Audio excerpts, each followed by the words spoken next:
What is going on, you guys? This is VM Video Master here. And tonight, I have a tale that will shrivel your spine and crack your blood to pieces.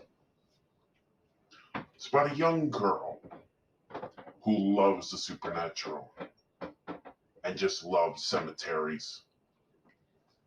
But what she's going to witness is going to change all that. And at the end of this video, please let me know in the comments below what you would want to see as the next creepypasta.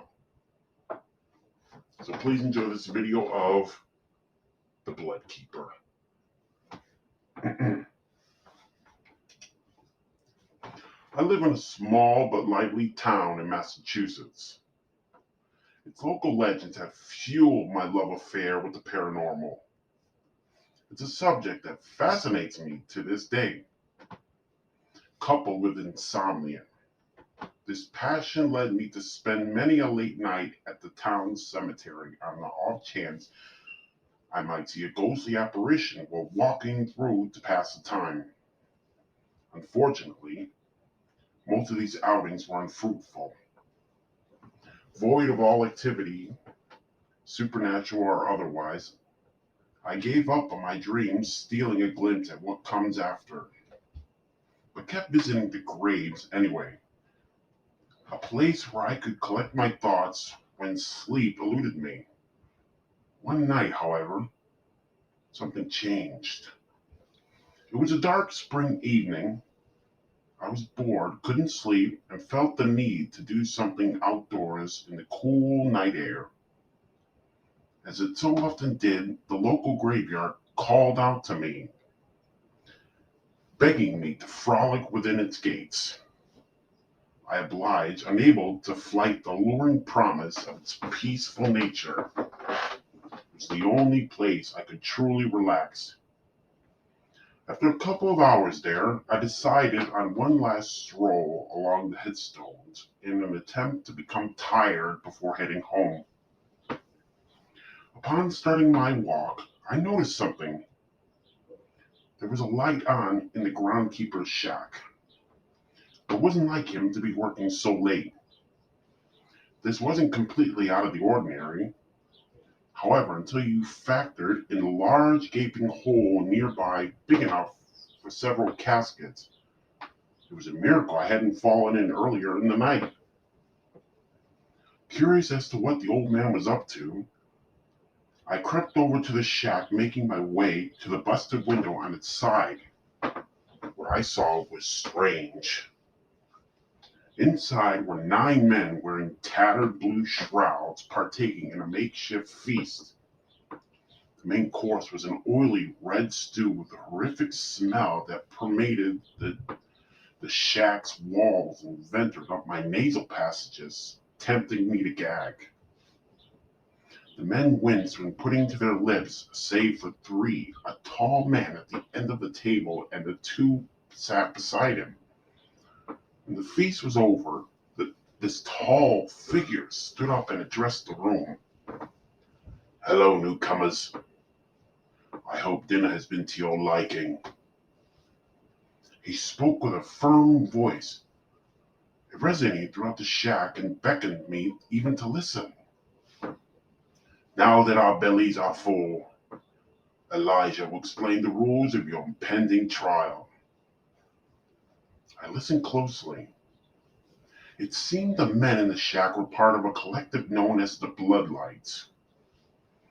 The trial the tall man spoke of was something akin to a medieval gladiator sport used to initiate new members. I listened on as Elijah divulged the game inner working, fearful but curious.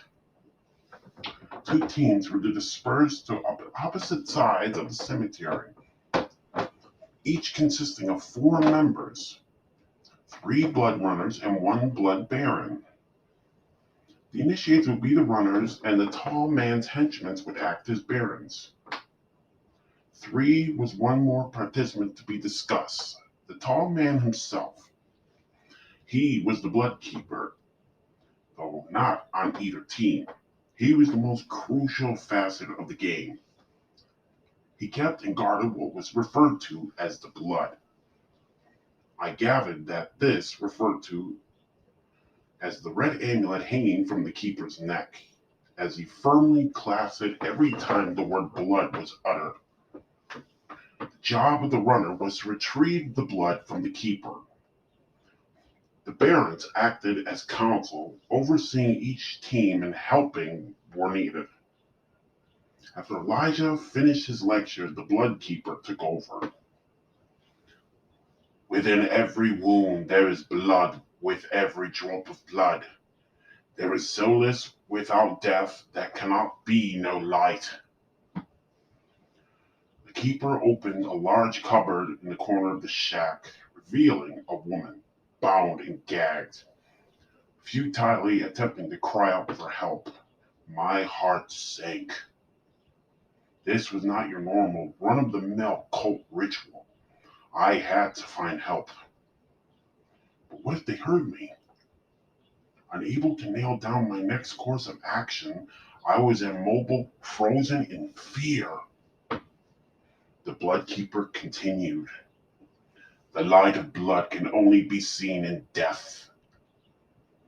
Pulling a large red dagger out from his cloak, he grabbed the woman and plunged it into her gut. I watched in horror as the life left her eyes. She began to shriek, but was soon cut off by a cut to the chest, followed by a final blow to her neck. I was mortified. After throwing his kill to the floor, the keeper pulled out 3 vials, filling each of them with the blood that dripped from his blade. This was the blood the runners were after, not the amulet. This is all the blood I have to offer. That gives at most three of you the opportunity to become bloodlights. And remember, you are being watched. Those who fail to collect must be disposed of. The same goes for any outsider you encounter. Corpses are to be thrown in the pit. Dear God, I was truly in danger. That's what the nearby hole was for. The perfect hiding spot for a mass grave. You must stop at nothing to obtain one of these vials. Others will be sacrificed. Your thirst for blood must be as strong as your will to live. The men exited the shack to begin the trial. I scurried silently to the wooded part of the graveyard and hid behind a large tree.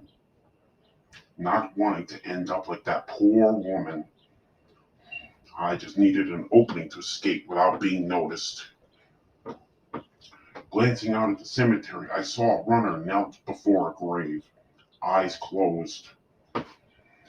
I assumed this was a requirement before the game commenced. A perfect chance for me to make a run for it. Let the trial begin! The bloodkeeper's voice echoed through the trees before I could even take a single step towards safety. My survival still hung in the balance. Using a moonlit pool of water by my feet as a reflective surface, I watched as Elijah and 3 runners strategized just 10 yards from my position. My heart was pounding so hard I was worried they would hear it. Between the beating in my chest and the conspiring whispers that filled the forest, my ears were consumed with an unsettling symphony of torture. Just when I couldn't bear another moment, silence cut through the brisk night air like the keeper's dagger piercing that woman's skin. A chill then burrowed into my spine. The puddles reflected and bore no cloaked figures. Peering out from behind the tree confirmed that they were gone, or at least nowhere to be seen. This was my chance. Looking out into the distance, I saw a tomb by the main road, maybe 100 yards away. It would provide the perfect cover to escape towards civilization. But there was no way I could walk over there without being seen. The woods wrapped around the cemetery, so running from tree to tree would strengthen my odds of survival. I took a deep breath and braced myself. Without so much as a second thought, I dashed to the next tree on the path to safety and took over. I then gathered my wits and surveyed my surroundings. No cloaks in sight. I sprinted to the next tree and took another look out in the world. The coast was still clear. As I was about to take off in the direction of my next hiding spot, panic set my feet inexplicably left solid ground. My blood ran cold as I was lifted into the air by some unseen force. The next thing I knew, my body was hoisted up and placed atop a tree branch. There I was greeted by the unnerving sight of my captor, a blood runner. I didn't scream or try to get away. It would be of no use. I sat there in terror and exhaled what I thought would be my last breath. Instead of gutting me, the man spoke. "What's your name?"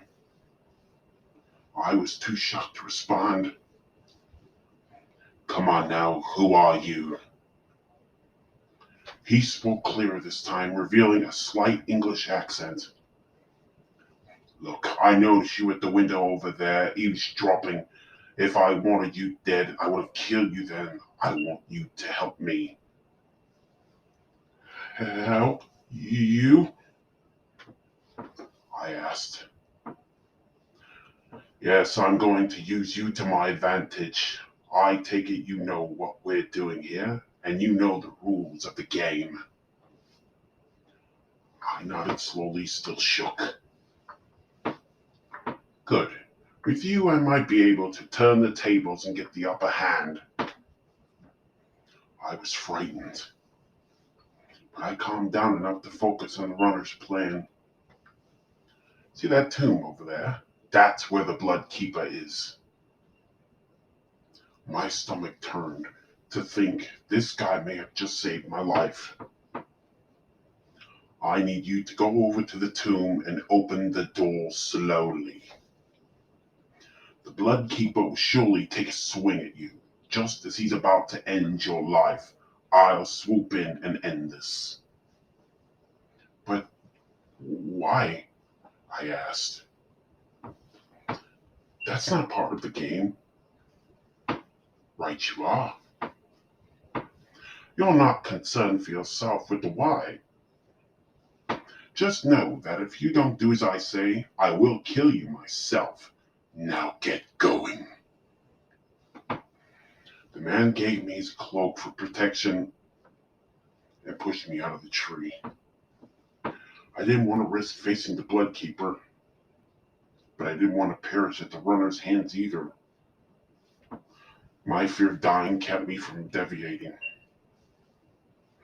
I again ran from tree to tree, eventually making it to my destination. The stench of bloodshed waiting through the air as runners fought for control of the field. With my back pressed to the cold H-stone, the pull to escape grew. The main road was within reach, but the thought quickly subsided. I was far too worried the Englishman would catch up with me and take his price. He was able to climb a tree and lift my weight into it without a sound. It was clear he possessed the agility and stealth needed to take me by surprise during a haphazard run for the hills. I sighed in defeat, knowing that one way or another I would probably die that night. Mustering up every bit of courage I had left, I crept around the tomb and faced its door. My shaking hands reached for this rusted handle and pulled it towards me. Before its hinges could even reek at the motion, the door busted open, pushed from within. The force knocked me over, my head connecting with the unforgiving ground. The moments that came from from remain fuzzy. The blood keeper towered over me, half of his body in shadow, the other soaked in moonlight. A vision of death dares to steal the blood from my racing heart. My eyes grew weary and shut for an instant before opening to see another figure. I couldn't make out who was in my dazed state, but one attacked the other, completely overpowering them. The prey in this scuffle fell to his knees before laying face first into the cold cemetery soil. The familiar sound of metal colliding with flesh rang through the air as the victor saw to it that the job was done. I prayed it was the blood keeper being torn apart. Otherwise, I was a goner. My eyes shut again before unconsciously finally took hold. Hey, are you all right? I heard an old man's voice as I came to. Are you okay? I opened my eyes to see who it was. The groundskeeper stood over me holding a lantern to my face. What? Who? Where are they? Where's who? He asked. You don't understand. I should be dead. The groundskeeper stared at me, confused, but then smiled. Come on, you'll catch cold out here. The groundskeeper, who I now know to be Pete, invited me to his shack. He prepared some food and tossed me a blanket to keep warm. Thankful and in need of an ear to fill, I told him everything despite how I knew it would sound. I didn't describe the men by their given titles, but Pete seemed to know who I was talking about. Sounds like you had a run-in with the blood keeper. That's him. How did you know? His spirit has been visiting these grounds for over 100 years, I suppose. His spirit? Incredible. It was all a haunting? Something I always thought I wanted to experience firsthand. Pete and I talked for a long while. He knew all about the bloodlights and their dastardly deeds. Apparently, they were a sadistic cult that formed in the 1800s, terrorizing the local community. Each bloodlight initiation brought with it more disappearances. They used the cemetery as a space for their trails, burying casualties and sacrifices at the end of every night. After all, who would look out for the bodies in a graveyard? Over 50 souls fell victim to the bloodlight before their sinister games were brought to a halt. During their last outing, an Englishman infiltrated their ranks and killed the blood keeper, avenging the death of his wife who had been murdered during one of their trials. Soon after, his disciples came forward claiming to have been controlled by the keeper's amulet, alleging that it had supernatural powers. No such amulet was ever discovered. After Pete explained everything, I sat in awe, dumbstruck by the whole ordeal. Did I relive that fateful night? Or did I time travel and help that man fulfill his goal? I may never know what happened that day, but one thing is certain. I will never visit another cemetery for as long as I live, just in case the ghost of the blood keeper is still out there making his rounds. Well, you guys, I hope you enjoyed that tale of the blood keeper. Like I said, in the comments below, let me know what creepypasta you want to hear next. And also, like I've been saying, be careful out there. I've been hearing about this new fungus going around.